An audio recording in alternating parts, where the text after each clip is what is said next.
In this video tutorial, we're going to learn about the 3 different ways that Dreamweaver can display a page to you as you're editing it. Let's start out by launching this index.html page that we built earlier. And I'm going to reduce this thing here. So when I'm talking about the 3 views, I'm talking about these 3 buttons up here. We have code view, split view, and design view. We've been working in design view because I think that most people new to Dreamweaver are going to want to use Dreamweaver like they would a word processor like Microsoft Word or Apple's iWord, I think it's called.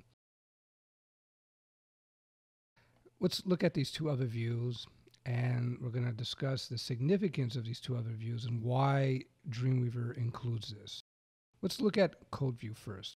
I've clicked on that, and what we see is our very same web page, but we see the code behind the web page. So what does that mean? Well, this tells us that web pages are actually built using code. This is a code here. The code, of course, is called HTML, or some people may use something called XHTML. For our purposes, though, we'll just call it HTML. That's what most people are using. And the differences between XHTML and HTML are very subtle. Once again, HTML code is the building blocks of any web page.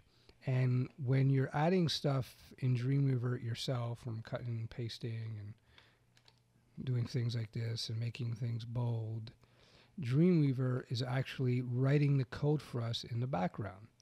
So for instance, I've highlighted this piece of text here. I go into code view and you see that the piece of text is highlighted, but you notice here wrapped around it is some strange looking text. This is the HTML. In the HTML specific video, I'm going to explain to you, I'm going to give you a basic quick course on how to understand this code. It's really not that difficult. The next view I want to talk about is the split view.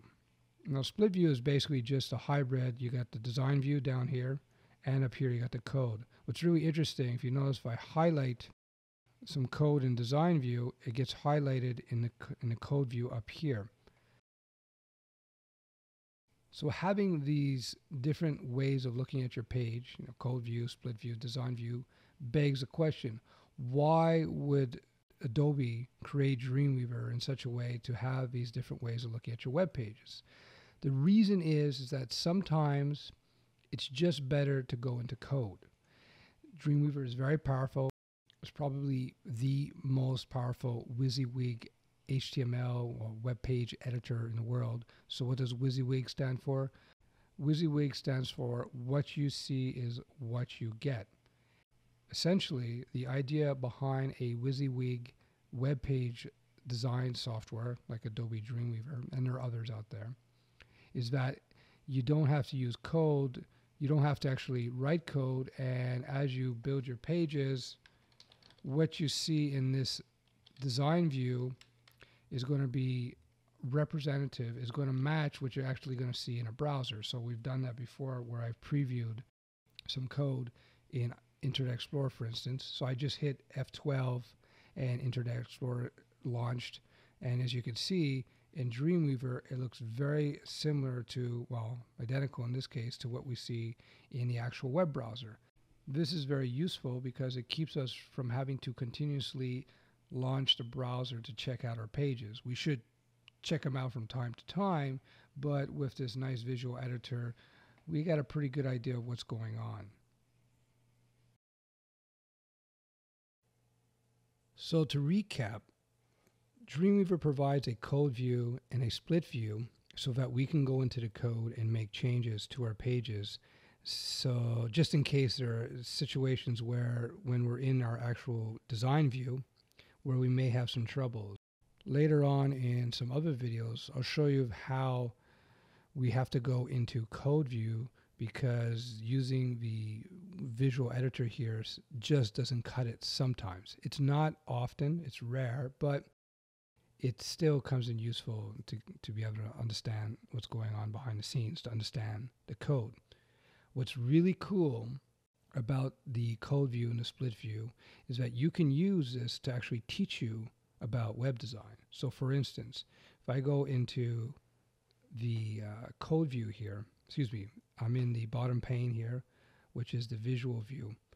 I can actually watch Dreamweaver write code and I can see what it's all about. So for instance, right now I'm selected this header here, what is new about Dreamweaver CS3? And if we look up in our code view, you see that it's surrounded by these two HTML tags. An HTML tag is basically some text that's specially formatted in such a way that browsers understand it. Tags essentially tag text, images, and so on in your pages. These tags are processed by the browser, and as such, the page is displayed to you.